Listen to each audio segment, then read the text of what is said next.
This is review example number 2 for assessment number 4. In this example, they want us to take a polynomial and divide it by another polynomial.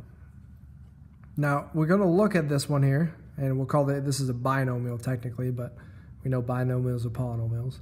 But this has a leading coefficient of 1 and a exponent of 1. So in this case, we can use synthetic division. Now, you don't have to,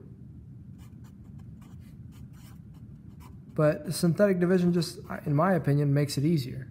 So I'm going to take this -5, and remember the k value, we always write these things as p minus k, and the k value is the value that we're going to use to do the synthetic division. So basically, whatever this sign is, we're going to use the opposite sign. So in this case, we have -5 here.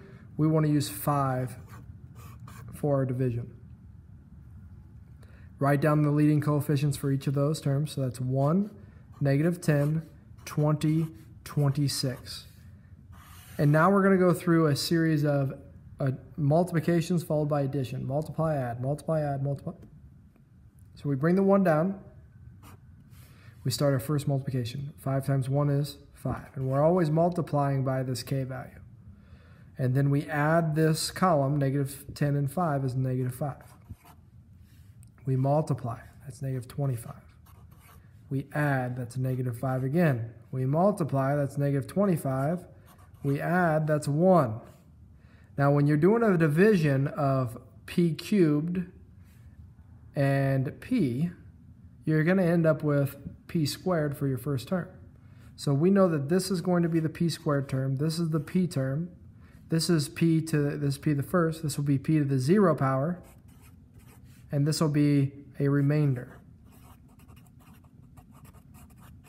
Now, p to the 0 just means it's just a constant, right? There's no variable there.